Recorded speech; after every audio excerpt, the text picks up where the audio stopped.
Muy buenas con todos. Mi nombre es Gilmer Moisés Villarrojas y el día de hoy voy a hablar sobre la teoría de el circuito RLC. Por definición, el circuito RLC es un circuito lineal que contiene una resistencia eléctrica, una bobina y un capacitor.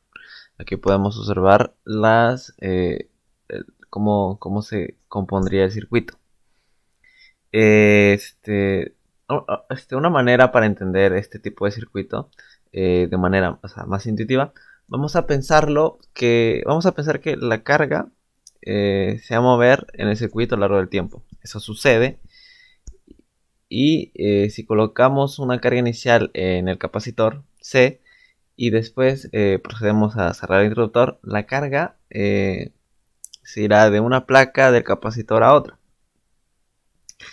De esta manera va a pasar a través del inductor y del resistor, solo que en ambas direcciones.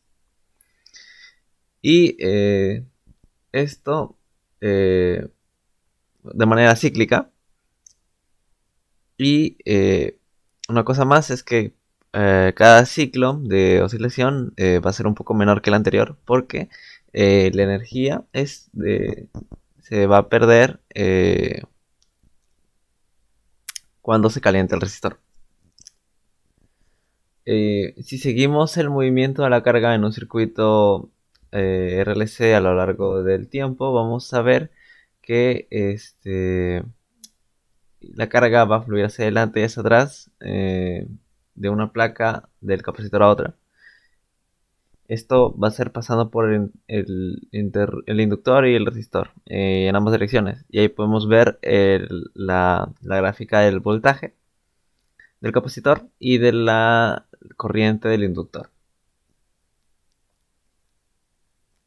A medida que la corriente va a pasar por el inductor, esta se almacena en un campo magnético que va a rodear el inductor y esa energía regresa al circuito empujando la carga.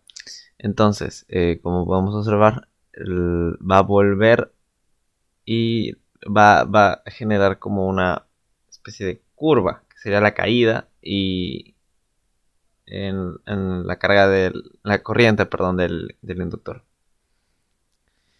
Eh, y como podemos observar, cada ciclo va a ser menor que el anterior, debido a que se va a perder energía. Entonces, aquí podemos observar cómo al principio la amplitud llega hasta aquí, pero en la siguiente imagen va a bajar y va a seguir bajando. Todo porque se pierde energía a lo largo de la duración del circuito. Bueno, ahora vamos a pasar a las ecuaciones para poder interpretar, bueno, para poder describir matemáticamente lo que sucede. Vamos a poner condiciones iniciales antes y después de que se cierra el interruptor. Entonces, cuando el interruptor está abierto, pues todo vale 0. Y cuando se cierra, pues va a ser cuando se va a calcular la corriente en el inductor dependiente de tiempo y el voltaje también. Vamos a describir las ecuaciones para para esta intensidad de corriente y para este voltaje de manera individual. Sería el voltaje en el inductor, que sería de aquí a acá, que sería este valor. Luego en el resistor, que por ley de Ohm sería esta. Y luego el voltaje en el capacitor, que por definición es esta. Vamos a aplicar la segunda ley de Kirchhoff y vamos a empezar de manera inferior izquierda y sumar los voltajes en los sentidos manecillas del reloj, o sea, en sentido horario. El inductor va a tener una subida de voltaje, mientras que el resistor y el capacitor tienen caídas de voltaje, como observamos en la imagen anterior. Entonces se va a colocar así la ecuación y vamos a reemplazar en las ecuaciones individuales que ya habíamos escrito. Vamos a derivar para eliminar este integral y nos va a salir una ecuación diferencial homogénea, ordinaria y de segundo grado. Aquí podemos ver los componentes, la inductancia, la resistencia y la capacitancia.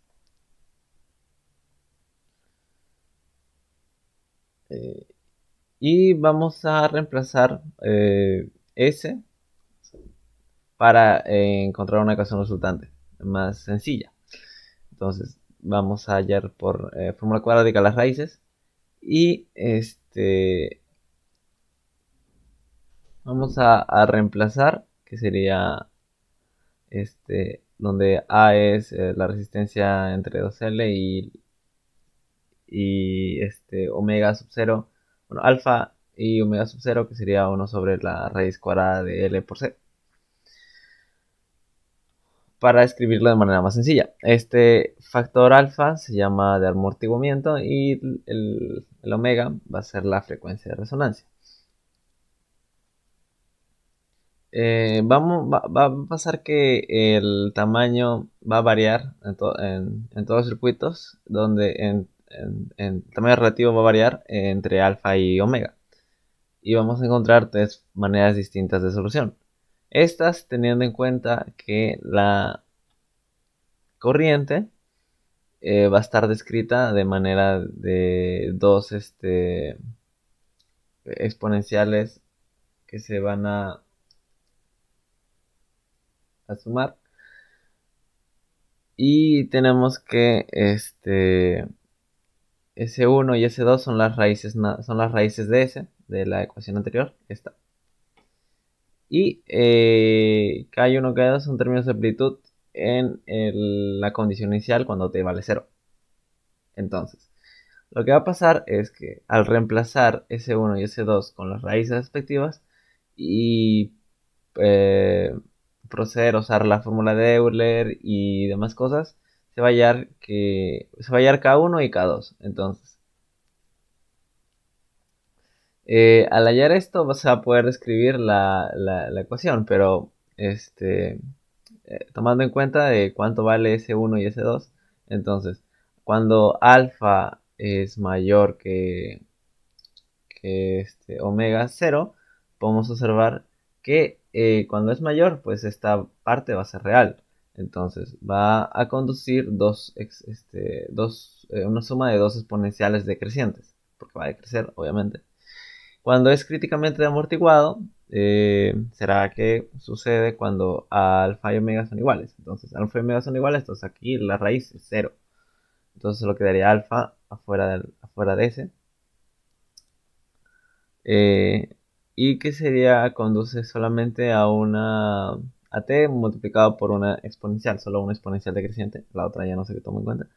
Y por último, el subamortiguado conduce a un seno decreciente. Esto sucede cuando alfa es menor a omega y lo que quiere decir es que aquí se va a producir una raíz imaginaria.